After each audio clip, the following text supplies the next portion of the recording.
Hey, I'm Stephen Glosser. And I'm Megan Pikert. Welcome to the Going Somewhere podcast. A podcast for anyone who finds themselves in the ambiguous adventure of young adulthood. A season that's marked by uncertainty, change, love, heartbreak, and a whole lot of big decisions. Join us for some real conversations as we dig into what it looks like to be a follower of Jesus in this beautiful yet complicated season of life. We're so glad you're here, and we'd love to have you join our little Going Somewhere podcast community. Follow us on Instagram at goingsomewhere.podcast and join the conversation. We're all going somewhere. We might as well go there together. Thanks for listening. Let's jump into today's episode. Hello, everybody, and welcome to episode 89 of the Going Somewhere podcast. What's going on, Megan? Hey, how's it going? So good. So good. We are recording this one. This is kind of one that came into our minds over the last day or so to talk about this. And so we're kind of excited. But before we jump in to kind of talking, we'll just give a little bit of a disclaimer. Or not disclaimer. How would you say it? Teaser? Teaser. There you go. Nice. We're going to talk about, I was just at a Vikings game, and it was a cool moment. My friend Carson is the quarterback right now. But more so, we're going to talk about some of the takeaways and some of the things that I've been thinking about since that game and how it affects my life. And I think it will affect your life as a listener too. But Megan, you got to fill us in. You had some exciting things happen in your life. Yeah. Last week, I went home and my sister had another baby boy.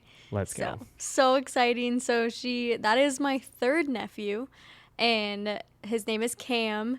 And so fun. It was a blast. I'm so glad I got to be home. And yeah, I took 2 days off work and I got to be there at the hospital. You know, I was the first one to meet him. So that feels like bragging rights for the rest of his life, I think. For sure. So yeah, it was super fun. And then just get to be with them when they got home. And it was funny. My brother-in-law, we were at the hospital, and my sister had told me, she's like, you don't have to be at our house.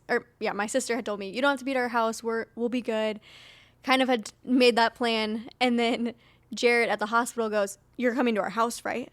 And I was like, sure. He's like, someone's got to keep an eye on Drew. So I think he was a little bit nervous about having two kids. And so I got a lot of hangouts with the 2-year-old. So it was fun. It's definitely an adjustment going from 1 to 2. And yeah, as the dad too, like there's just like a lot of responsibility of, I've been a part of this, and I'm kind of like one-on-one with the older one. So that was the advice he was was getting, was like, you guys are each solo parenting one kid. And so I think he was all game for it. So it was super fun though. It was a blast. Well, he can't do many of the things that Cam needs him to do right now. And so, or not him to do, but he's just not even eligible. Yeah. And we're taking requests for nicknames because Cam has a lot of potentials. So we got Camouflage, we got Camo, and Cam is the big one. That's what Drew calls him right now. But then I'm a girl. I'm trying to name, like, there's a car part that starts with Cam, like a Cambridge or something. Camry? A Camry? I have no idea. I don't know. But all the guys in the hospital were like, oh, the possibilities are endless now. Well, I feel like Cam is already the nickname for like 15 other names. Right. Yeah. But I don't know. They're trying to have some fun with him now. So we'll see. If you want to vote, if you have some ideas, if Cam or Camo aren't satisfactory, you can let us know. Let us know. We can name this child, everybody. Yeah, I will be committed for the next 30 years of his life. I will call him That's that. amazing. Yeah, but you had also a fun weekend this weekend, which is a little bit of what we're talking about in the episode. But how was the game? It was so good. Yeah, I went to the Vikings game with my brother, and then my friend Ryan joined us as well. But my brother and I had like a bros weekend, which in our existence, he came on my bachelor party. I went on his with a bunch of other people. But that's like the only times that we've had just like a weekend where we've been together. So it was fun. We went golfing. We went to a Twins game. The Twins are terrible, so we got 8th row seats for $25. So that was a win. So the weekend was fun. But yeah, we went, and it was it was my first Vikings game, his first one at the new stadium. So that was kind of the plan. We had planned this like a month ago. Carson was signed by the Vikings, and that was like, hey, David had never been to a game with me. So my parents have been to game, you know, a lot of my family, some of my best friends have all gotten to go to a game when I lived out in Philly. My brother never did. COVID happened, the trade, all that stuff. So, yeah, we're like, let's make it happen before it's all over. And so on the week of the game, we got the news that that Carson was actually starting. And so it was just like such a cool environment, such a cool game, but definitely a really cool like moment seeing him run out of the tunnel, all that stuff. So it was super fun. That's so fun. Can I tell you, I've been to one Viking game. Really? Yes. And so I think how the story goes, my dad won tickets at work. He won 2 tickets, but with all the kids, you can only take one. Yeah. And so he put all of our names in a hat, and my grandma pulled them out. And the first time she accidentally pulled out 2 pieces of paper, which was my sister and my stepsister, and she was like, oh shoot, I pulled out 2 though, so we got to do it again. And so then she pulled out the next time, and it was my name.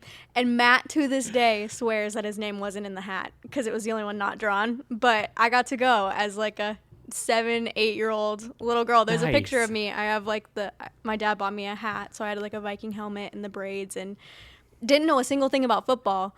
And I apologized to Matt years later because he probably should have been the one to go as the boy, it, yeah. you know? So, but yeah, I did go. That's awesome. I know I grew up, you know, cheering for the Vikings, which is a very disappointing childhood. Those listening know. Yeah. But then as I got older, like as I got into college and stuff, well, actually back to like middle school, I loved Brett Favre, who's the quarterback for the Packers. So I had like a Favre jersey. You know, but in college, everybody's Vikings fan, so that's just where I gravitated towards. But I wasn't like a true Vikings fan. Like I learned that just the things that were supposed to disappoint me didn't. I was numb. I was numb, Megan. And so then Carson, who I met in college, I was a campus pastor. He was a college student who's a part of our ministry while he was at NDSU. He and I became really good friends. He got drafted by the Eagles 2 overall. So then for the next 5 years, it was just very easy. Kind of became an Eagles fan. We actually moved out to Philly. We worked for him for a few years. And so, yeah, my fandom to the Vikings had kind of waned, but you know, Carson getting signed by them has just been kind of like okay, I think You're back. I can settle back in to being a Vikings fan. And the Vikings fans, we welcome you with open arms. We've been here forever. Thank you. I know. I'm sorry I left. I think it's understandable. But yeah, so all that to say, just to kind of give a little context for this episode, Carson also grew up Bismarck, North Dakota. He grew up a Vikings fan. And so there's pictures, and ESPN was showing them all week, but pictures of him as a kid in Viking shirts and going to games and jerseys. And so for him to kind of run out of that tunnel, you know, and he wore like a Culpepper jersey, which was number 11, and that's obviously the number he wears. So just seeing him fulfill like a childhood dream was really surreal, because I think it's one of those things that, you know, we all maybe had those things growing up that were like, oh, I want to be this when I grow up. Like I had this same exact dream as he did. Like I would run around my basement with like a Vikings jersey on, like dreaming like someday, except I never played football ever. Actually? Like not organized. I was too small. There was a weight limit, and I wasn't heavy enough for like 7th grade football. You had to be like 70 pounds, and I was like 68. And I think my parents just used that as an excuse to not put me in football. Maybe it was 5th grade. Or 4th. I don't know what grade it was. I hope it wasn't 7th. But so I never played football, but that still was a dream of mine. But so to see him do that, run out, they won 48-10. It was just so cool. Like the whole experience of it, of the hometown kid playing for his team, was really surreal. But then it just kind of dawned on me, like how much crazy stuff's happened, that like that dream from when he was a kid to now just seems like a lifetime ago, you know, and all the things that happened between that. And so to see it go definitely not as he planned. Like he wanted to, the thing that he was doing was the exact thing that he pictured. Like when you're a kid and that's what you want to be, you don't dream of being another team's quarterback. It's your team, you know? So even when he was in the NFL, like this was exactly what he pictured in his mind. But it was not in the timing, and it was not in maybe the pathway that he thought it would be. And that's kind of what I've been thinking about a lot. Mm-hmm. It's so interesting because I think we all relate on some level of we all had a dream when we were a kid. And the awesome thing about Carson's story is that he's living his dream, but it wasn't conventional how he got there. You know, there was a lot of stops or detours along the way that I don't think he planned on, you know, and I think that's relatable for all of us too, is we have a picture in our mind of where we want to go, but at least in the season we're in right now, or the season we're in for the next 5 years, isn't that yet. Yeah. You know, and it's really cool to watch someone that a lot of us maybe personally know or have tracked his story to see him living it out now. Yeah. And I mean, so this episode is not one just about him and like rehashing all of that. And it's not about, you know, think of your childhood dream when you were 5 and let's make that happen, guys. You know, like, maybe you'll become an astronaut, but I just don't know, you know, but I do think that there are some plans in our lives that have died. Like, I think there's some things and some people that are listening today that there's something that they desired, something that they longed for that isn't the reality, something that, you know, maybe that they had in their mind, but there's been detours, there's been things that have knocked them off course. And right now it doesn't feel like it's even possible. Like maybe that moment is kind of in the rearview mirror or even just totally out the window altogether. And so I think that's what we want to address. And so I know we've shared this verse on the podcast. We talked about it in our college lessons, but can you read kind of the verse that we want to pull from today? Yeah, it's Proverbs 19:21, and it's, you can make many plans, but the Lord's purpose will prevail. Yeah. I mean, another version is like, many are the plans in a man's heart, but the purpose of God prevails. And so I think what we're really wanting to kind of, and what I've been thinking about is there are so many plans that we can make in our life, but how do we position ourselves to like be in God's purpose? And even when the plan doesn't go as planned, or like plans change, but I think just staying the course and recognizing that God can make good out of bad, and that the detours in our life can really become the pathway that he leads us to something better. And so, just kind of wanted to chat about that, but also kind of building the context kind of through this practical thing that I've been thinking about. Mm-hmm. Yeah, it's so good. And that verse is so good because it doesn't deny, like it starts off with, many are the plans in a man's heart. That's the verse I see the most often translation. And so it doesn't deny that we have plans, that we have desires, that there are a lot of things that we want to do in life. And I think for me, that's really reassuring in the sense that, oh, okay, it's okay that I have dreams. It's okay that I have things that I want to do, paths that I want to take, you know, but it's the second half of the verse but it's the Lord's plan purpose who prevails. And it's just a reminder that there is, along with those dreams, desires that the Lord's going to put on your heart that are going to be best and great and lead to extraordinary moves in your life and for his kingdom. And so I just find it encouraging, not only that the Lord's totally in control, but also that he's going to meet me where I'm at with the dreams that I have today too.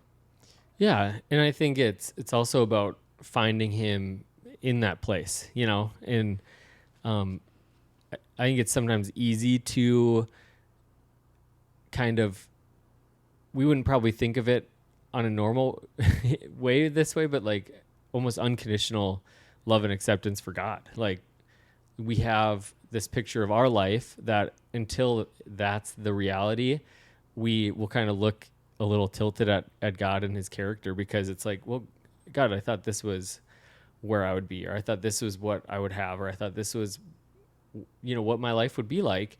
But the reality is like you just said, God wants to meet us in those places. And I think when it comes to those detours, when it comes to those setbacks and those moments of disappointment, we can either kind of retract from him and therefore move farther away from our purpose, or we can lean into him and actually get closer to our purpose than we've ever been. Because again, when we lean into him in those moments, when we allow like his purpose to come through, is where we can really you know, in my mind, like God's greater story gets told. And I just don't want anybody listening today to skip out on the story that God wants to write because it doesn't align, because chapter 3 doesn't align with where you thought it would be. You know, like I just think that the current chapter maybe isn't what you thought this part of the book would look like, but just hang on, you know,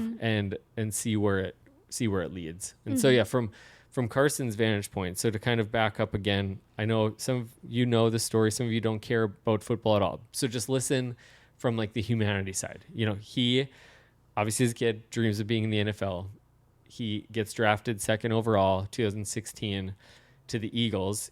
In his 2nd year, he's 11-2 and he tears his ACL. His team goes on to win the Super Bowl with his backup quarterback. He comes back the next year and he breaks his back at the end of the season, and his backup quarterback once again leads them into the playoffs. He signs a contract, big contract. It was crazy in the sense of they really bet on him, like, you're our quarterback. The next year, gets them back to the playoffs, and he has a concussion in the first quarter and misses the rest of the game, and they lose. That was like, and then the next year the wheels came off, and he was traded to the Colts, and that didn't work out. He was traded to the Commanders. That didn't work out. He was cut, bounced around from team to team, and this year he didn't have a team until 4 weeks ago. And so all of that to say, like, that was not the plan. Like, even when I lived out in Philadelphia, he was the starting quarterback. He was, you know, after his 2nd year, he was voted the 2nd best player in all of the NFL by the players. Like, he was at a very high point. And some of us that maybe have jumped into football lately and they just hear like, oh yeah, he went to NDSU. I think it's sometimes we don't realize like how good he was and how far he fell from the standpoint of like the league seeing dominance. So like over these last several years, I've just seen somebody like lean into, okay, this is definitely not where I wanted, but lean into God in that, and just trusting him. And so each stop on the way, you know, was not like, okay, this is where I want to be. This is where I want to be. But there was just like this confidence, one in his own ability, but also in God's plan, you know, in God's purpose. So it was just really cool to see. And so then seeing at the game, him play well. But there was a moment before the game where we were down kind of close to the field, and his family, so his brother, sister-in-law, 3 nieces, or 2 nieces and nephew, and then his 3 daughters and his wife were down on the field, and he came out, greeted them, and they had this like little moment. They prayed together, and we kind of watched it from the side going like, whoa, you know, like this is just cool to see. And again, this isn't like the end, and we don't know how the next week or 2 weeks or whatever will work out. But it was just one of those moments of God's faithfulness to a really amplified degree of just like, man, when it all started, she wasn't even in the picture. None of this was planned, but here they are experiencing kind of this kind of moment together. And it was just, yeah, I don't know, it was just powerful. Mm-hmm. Yeah, what was that like? I mean, you spoke on it a little bit, but elaborating a little bit from like the friend standpoint. Like you've been friends and around Carson since at least 2016, before that even in college too, but you know, you're watching one of your friends that you know that this is like a dream come true, and it was a dream for you too when you were little. And so unless you still dream of being the Vikings. Yeah, just jealousy. Like, this is supposed to be me. No, just kidding. But what was that like for you, like getting to witness that as a friend of like, that's my friend that is getting to see that come true for him? I think for me, it's just like, I learned a long time ago, don't take this whole thing for granted. It's just very rare. And I mean, yeah, I dreamed of playing football. I did give up on that dream a long time ago, but just being around sports and like that aspect of it was just so cool. It has been really a cool gift that I feel like I've gotten to be a part of it. But in his life in and of itself, like I've just learned a lot through him, you know, and we don't talk like daily or weekly or, you know, I don't know every thought that he's had, but I've just gotten we just get these little glimpses where we get to share hearts and talk, and just seeing, you know, the one constant throughout all that time was like, or two constants I would say, were his commitment to just following the Lord and just trusting him, and then his commitment to his family. And he's a very private person, who, you know, actually likes not being in the spotlight. And so I think that the last few years have been awesome because he's just gotten to build his family. But yeah, from like the friend standpoint, I think there's, and Taylor will say this, would say the same thing. Did I cry at the births of our children? No, I did not. Not to like a great degree, but for whatever reason, the thing that gets me is when people are living out their purpose and calling, and it's just indisputable and it's obvious. Like, I don't know why. Like, that's always, I'll watch a video of somebody singing and I'm just like crying, you know? I'm just like picturing you sobbing at the Vikings game, like I didn't sob uncontrollably. No. I know, but it's just like the mental image that is hilarious to me. But you know what? Your kids know that you love them. Yeah. I've okay. cried many times in different ways. And I think it's like, as I see, you know, it's just that moment of birth, that whatever, for whatever reason, there's a lot going on. Okay. Mm-hmm. Like, there's a lot going on, but, yeah, I think that like, that's just something that always kind of catches me. Like, there was a couple of years ago on TikTok, there was these teenage boys that played music, and Taylor's like, "Are you crying?" I'm like, "I am." And it was just like good music, but it was just cool. Like, I just love seeing people. And so to see him in that element, and the last few years, I've really missed that. Like, from that standpoint, I've missed that for him. Like, I've missed that, obviously, just selfishly, of like watching a game and just knowing all that behind the scenes stuff. So, yeah, just really cool. Yeah, it's so good. And yeah, I mean, I think that there's stuff that all of us listening and us speaking on it right now resonate with the whole idea of dreams and living out your purpose and your calling, and getting to see some of those desires come to fruition. But how do we make this practical and apply it to us too today? Because there's so much that, you know, we want to do in life, or we want to see come to pass, but, you know, what can we do right now to get on that path? I mean, I think, you know, one question to ask is just simply like, what's a dream or a plan that hasn't gone the way that you thought it would? You know, what's something that maybe you had a picture of it and the current reality is just maybe far from what you pictured? And just kind of, I don't know, just think about that for a minute, because I think there's probably things that you've gone through that you face setbacks or detours or delays, or, you know, you've seen God's purpose come through in ways that are different than your original plan.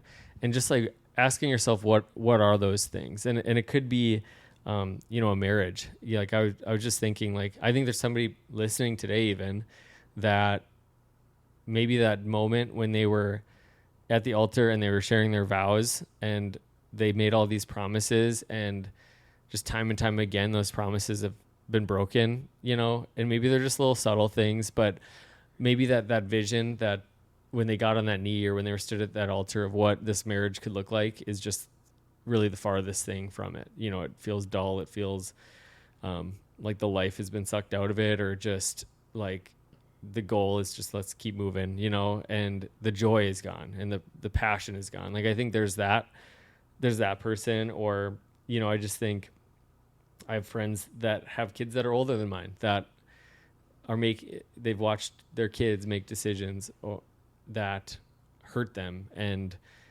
they just feel like, man, the picture of this child that I had and what they would become and how they would live is just not where they're at right now.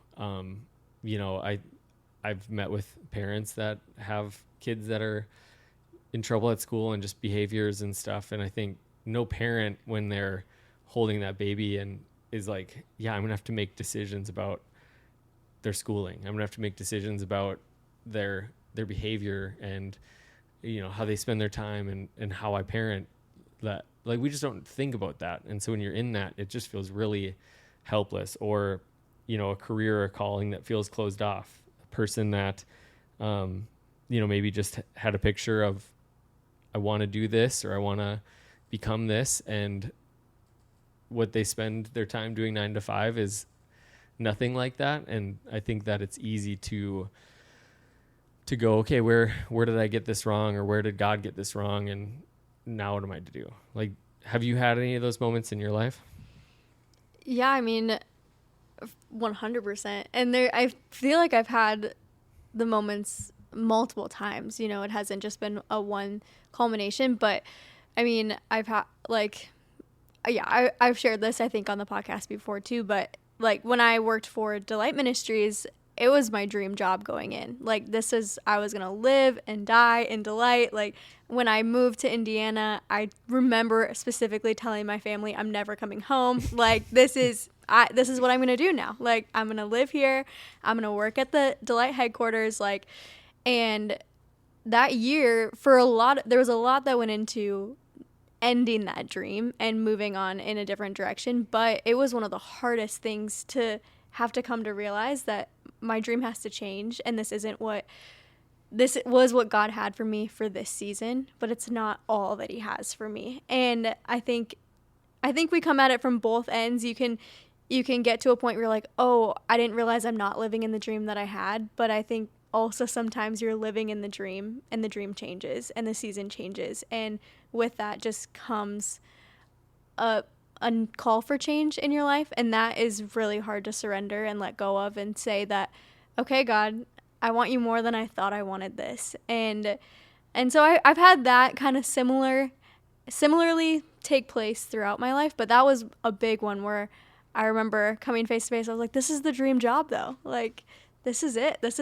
You're being offered everything you want on a silver platter and you're going to say no? Why? But no one, we get peace from the Lord that surpasses all understanding. And I'm so grateful for those decisions. But I think that was a big one. That was coming face to face with dreams and surrendering and learning to trust again in a different way, that God moves from glory to glory. Like he gets better and better the longer that you know him. And so what I think is great, God has better, That's good. I mean, I think that for me, the marriage one, that was partially just me thinking back to like, and again, looking at most of the time in our lives, we didn't realize like that we were struggling until way after the fact, when we were like in a healthy place. We're like, oh wow, okay, like we didn't know how to communicate, and but I would say even earlier this year was kind of when we just kind of said we need to have more consistency of just like touch and base, because we felt that more often than not the passing ships thing was our, like there was a lot of good, but also there was just, we were busy, we were taking kids to this and to that, and work was stressful or busy, and so it was just all of those factors. And then that's when we started like the monthly marriage meeting, which has just been such a game changer. I think it's because I think we allowed like the busyness of life in some ways to maybe crowd out that deeper sense of purpose that our marriage was supposed to have. And I wouldn't say we lost sight of it altogether, but it was just we were just distracted. It got way cloudier. And so I think it's easy to see that. And I know for me, I did not expect to lose my job with A1. Like that was just something we've talked a little bit about. But that was, in a lot of ways a dream job. It was something that I didn't know it was a dream job, but like, as I stepped into it and got to do the things that we got to do and be a part of the stories that we got to be a part of, it was like, whoa, this is so much fun. And again, I don't need to get into all the details because it all makes sense and everything's good. I was just at but in the moment it felt like a rug was being pulled. Like in the moment it felt like this doesn't make sense. I've given a lot for this and I've given up a lot to do this. So it just felt there was a lot of like, woe me in my heart originally. And it was really hard for me to kind of see like, all right, how does this turn out? And they were super gracious in the sense that they gave me like 4 or 5 months of transition. Like it wasn't like you're done next week. It was, hey, we think we have to make this change for organizationally, like, longevity, sustainability, all these things. But let's figure out a way to do this as smooth as possible. And so they were super gracious in that way. And in that time, there was a period where I just did not handle it well. Like there was a period where it was kind of like, I'm just going to do my job, and I'm just going to do what I have to do. It just changed kind of overnight in my heart. And then it was slowly like God having to like deal with me of realizing like, am I not good enough to navigate this? Am I not good enough to lead you into something greater? Am I not good enough to guide you? Am I not good enough to take care of your needs? And so I think I did really face that in that time of going, okay, God, this was the plan. I felt like your plan. And that was the other thing is like, if you know our story, you know that we left something that we loved and we stepped into that. And it was a big risk for us. There was a lot of change, a lot of transition. And so it felt like, God, this was your plan, like what went wrong. And again, I think that's another reminder of many are our plans, but it's God's purpose. And I think I maybe too easily got attached to the plan part and lost sight of the purpose part, lost sight of this is a bigger picture than just this. And this is part of your obedience to me. This is part of your story with me. This is part of, you get to be a part of this story of AO1 and all that. But there's still other purpose here. This is part of that. And so it was really in that time where I kind of had to face like, all right, I don't know what to do. I don't know how to, like, I don't know where the next page, or not the next, but like that week of just like, where's the provision going to come from, God? Like and I would love to say it was just easy, but it wasn't, Mm-hmm. And so I think that's a time for me that I really, really think about. Mm-hmm. Yeah. And I think that this whole conversation is just the power of reflecting too, which we just talk about all the time. But I think the more that we remember the ways that God has brought us through, it helps, at least me, it helps me trust him moving forward again. Because I'm reminded that he does come through, like when I thought something was ending, there was something good, if not better, if not just different, that he had in store. And I think when we're in seasons where we feel stuck or we feel like this isn't where I wanted to be, when we look back and we think, oh my gosh, look at this story that's unfolding, that this is my life. This is the testimony. This is the life that I've been blessed with. And for me, it really helps me to move into the next season with eyes wide open of expectation, that there is like God is really, really good. And he is like, he's worth it trusting in his plans and in him actually prevailing, because he has done it. And so do you have like takeaways or like, more reflection that we can do as we step into just kind of wrapping this conversation up a little bit? Yeah. I mean, I think in one,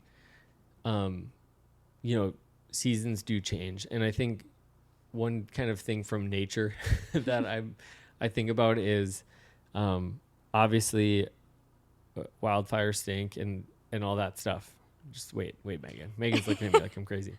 Where are you going? But the reality is that wildfires are really healthy for the forest. Like forest fires, mm-hmm.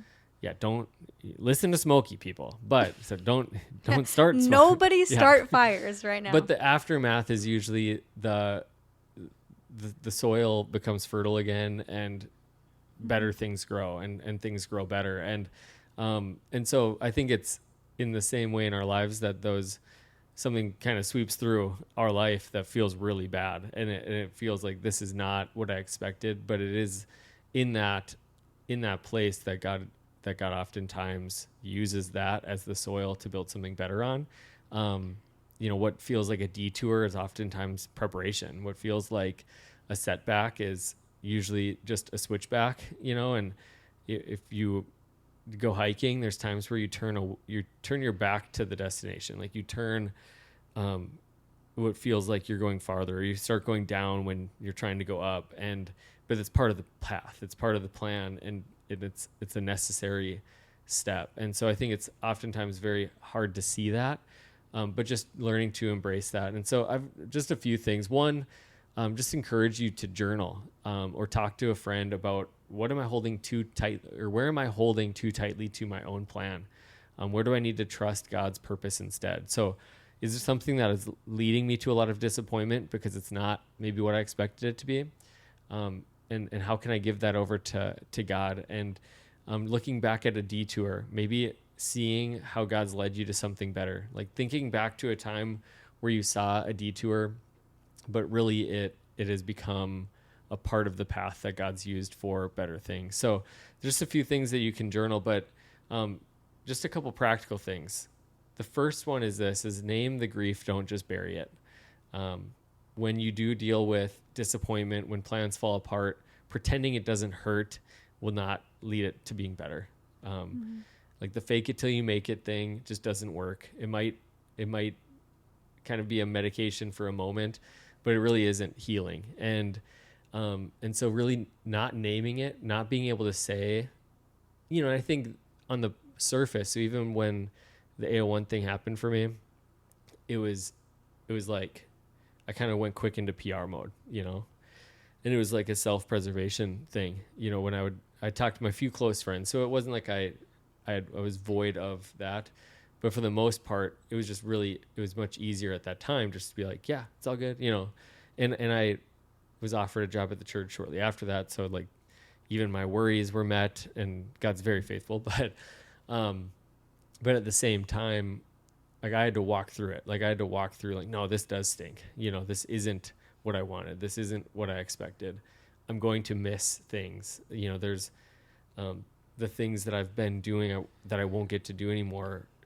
I'm going to grieve that. Like I'm going to miss that. And so I think naming the grief and not just burying it is one thing. That just made me think of, shout out to our episode last week, Bill and Christy. I am reading their book, Deeply Loved, and they talk about the triangle of empathy. And one part of empathy that we struggle with is empathizing with ourselves and is being willing to sit in it. And they were going through all these different scenarios of people that they've worked with that are unable to sit in their emotions because they never allowed themselves to sit in them. Like they were like, I'm uncomfortable, so I will just put a face on it and it'll be fine. But there is a level of intimacy that we reach with the Lord when we're willing to not have a pity party, but we're willing to sit in it and be like, just be real and be vulnerable and say, this stinks. This isn't what I was hoping for. And coming to the Lord in your disappointment and in your, your unmet expectations for your life too. So it's interesting to talk about it now because I feel like I'm learning it now as well. So it's kind of fun. Yeah. What's the second thing? What's another thing that we can do practically? Another thing we can do is look for God's faithfulness in the detours. And so how is the Lord showing up in the misdirection that you might see that it is? And so asking, where have I seen God provide or redirect me even in this setback? So how has he shown up even when it wasn't in the ways that you expected? Yeah, and I think you can really make a list of those things. Like make a list of those times that God has come through in a way that you didn't expect. Make a list of maybe the detours that have really become a part of that path, or those setbacks that are really switchbacks that you see as God's faithfulness and provision. And again, like just to stay on my own example, it's very easy now, like being removed a few years and being where I'm at, being even in the season that I'm in, to see like that wouldn't have been possible. And also to see the doors that opened through all of that wouldn't have opened. And so I think it's very easy to see in hindsight, but I think it's looking, the way to look for it in the current detour or in the current setback is to look back and see the faithfulness of God in the past. It's you look at the story of Israel, and what they got wrong is that they forgot. Like they kept forgetting what God had done. So they would get to another predicament, they would get to another tough spot in the road, and they would forget the Red Sea. They would forget the Jordan River. They would forget when God sent manna. Like they just totally lost sight of the ways that he had provided in the past. And it was Joshua and Caleb when they entered the promised land that were able to look past the enemy or the potential detours, the potential setbacks, and step into something new because they held true to who God is. So I think that's a big thing too. Mm-hmm. Yeah, that's so good. What about number 3? What's the third thing? number 3 is hold your plans with open hands. Hold them with open hands. I think, again, many are the plans in a man's heart, but the purpose of God prevails. And sometimes we don't always know. Like, there are times that it feels like a plan is God's plan. And there's times that you walk through those things and you're like, I think it was God's plan. I had somebody ask me that about just, I preached and shared just a couple things from that journey of the job changes and leaving Fargo, going to Philadelphia and all of that. And somebody just asked, like, do you think you got it right? And I'm like, I think I do, but I don't know. Like, I felt in that moment clear as day that this was the yes. And I felt peace, and I felt, and so when with this individual, what they were really communicating is, because it didn't go as planned, do you think that you got it wrong? And I just think God is so much bigger than all of that. Like, and who am I to think that it's just all about revolving around me? And I think when we hold plans with open hands, we're also saying, I'm not the main character. Like, I'm not the main character in this story. Like, you are the main character, and I have a role to play, and that role might change. That role might look different than I expected, but I'm not the main character. And so I'm going to hold these plans, like, I just think of the person that's like, I want to be a doctor. And they, there's a couple famous stories where, because of something, that's wrong in their eye, or like a small thing that they were born with, they can't do the thing that they desired to do. And, I think that would be easy to go, oh man, like, this is all gone wrong. I'm useless. Like, the one thing that I felt like I was created for. But when we can hold those things, like, God opens the doors for new things. And some of those stories have led to some of the biggest philanthropic, acts of generosity, because they want to make a way where there was no way for others. And so I just think that is oftentimes the case when we hold our plans too tightly, is that it becomes about the plan and it becomes about me, and we lose sight of God's purpose and that it's not about me. Mm-hmm. Yeah, and I think it's also just important to remember that we don't serve a God that's, like, trying to trick us, Like, Yeah. there isn't like a magic golden prize waiting for you when you make the right decision in your life. And I don't think, I mean, I know that we have to be reminded of this constantly, and I do too, that there's no, like, tally scoreboard up in heaven that God's like, oh, didn't get that one right. Oh, okay, on the right path now.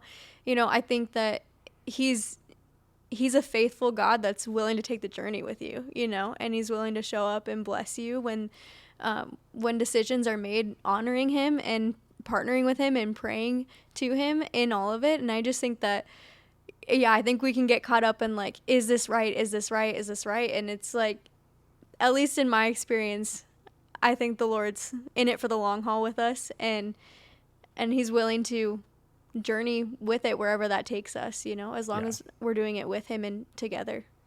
Yeah. And I think of even Peter, the plan wasn't to deny Jesus. He actually said the opposite. Like, I'll never deny you, Mm-hmm. And when he denied him, the Bible, I don't know, just the picture of him locking eyes with Jesus, and it says he goes away, and, like, there's this disappointment, there's this probably dread, and just this, like, ultimate, I have let him down. I've let everybody down.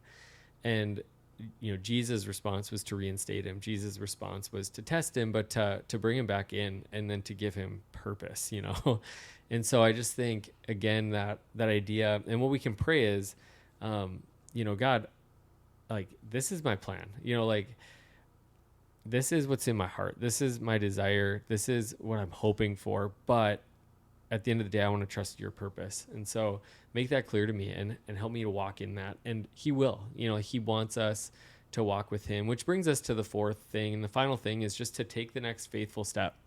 Don't freeze waiting for the perfect plan, but just ask, like, what is the faithful step that I can take today? Mm-hmm. This reminds me of Frozen 2, which is nice. Yeah. One of the songs is do the next right thing, isn't it? And so, well, this podcast was almost named One Small Step. That was, like, the first kind of iteration of even dreaming about this. It was just very hard to get any, internet real estate, because it's a very popular saying. Mm-hmm. But one small step. The idea was, what's one small thing that I can do today? And I love it. It's just funny, but the Lance Armstrong audio, one small step for man, one giant leap for mankind. And I think oftentimes our small steps become giant leaps, over time. And so I think that's the goal, is like, what's one faithful thing I can do today? So the marriage doesn't look like I thought it would look like. Well, what's one thing I can do? What's one rhythm that I can start to establish in my life? What's one connection point I can make with my child? What's one, maybe the career calling thing, and you're doing something that just feels not what you were designed for. And I think there's a lot of people in that place. Well, have you ruled yourself out altogether? Have you considered yourself out? Like, there are dreams, like being a professional football player. I'm not saying like put the helmet back on and, get back out there, I'm 43, but, there are those other things that we've kind of moved away from. Well, what's one small step? Like, it might be going back to school. That's a big step, but it might be just looking up the schooling for that. What's it going to take? Because, I think of my cousin Jonica. She went back to school with 3 kids, to become a nurse. Like, she worked in different environments, and I think she enjoyed a lot of those places, but she knew it wasn't what she was designed for, what she wanted in her life. And so she went back to school at a very inconvenient time, and she did the schooling, and she did it at night, and she did it when it was hard to do it. And like, I have 3 kids now, so it's like, I would not want to study for an exam and go back to math class because it's a prereq, but she did it. And I just see her walking in her purpose and walking in her calling.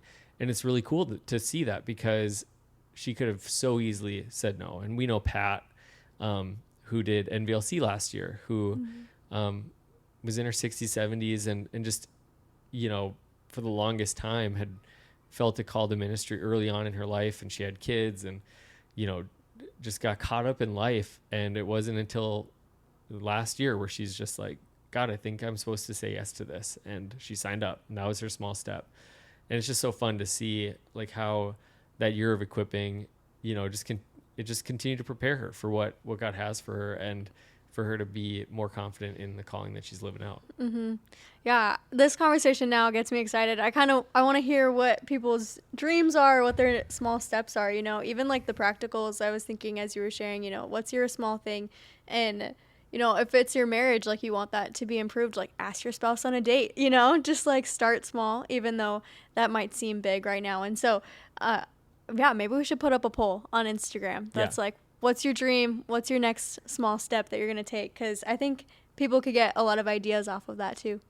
Yeah. The day that this comes out, there'll be a poll, and we'll maybe put it up for a couple of days, because I know not everybody listens on day one. But that means if you're listening on day one, send it to your friends and say, you have to listen today.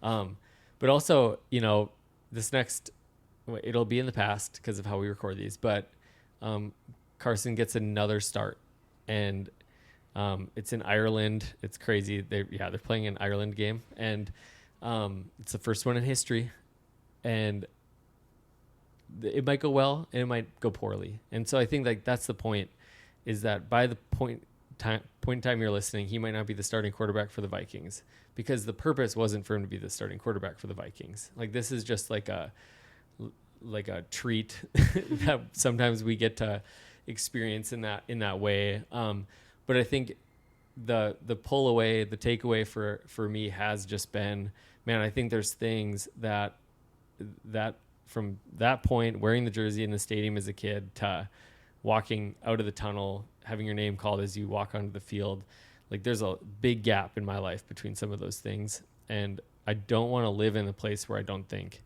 that the things that God's calling me to are possible, because it's not what I'm experiencing now. And so, again, the end of the story might not be he wins the Super Bowl and everything is different and amazing.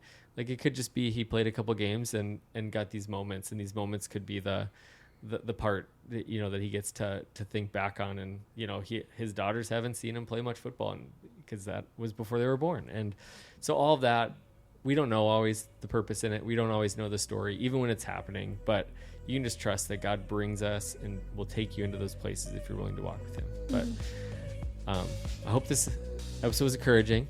I know Megan, even us starting out, I'm like, I don't know, you know, like this is what I'm thinking about. Like this is what's on my mind. This is what I'm going, like, kind of, it's sparked something in me, and so hopefully it was a spark for some of our listeners. Yeah, we love you guys. Like, subscribe, follow us on Instagram, as always. Going somewhere.podcast. We're all going somewhere. We might as well go there together. All right, love you guys.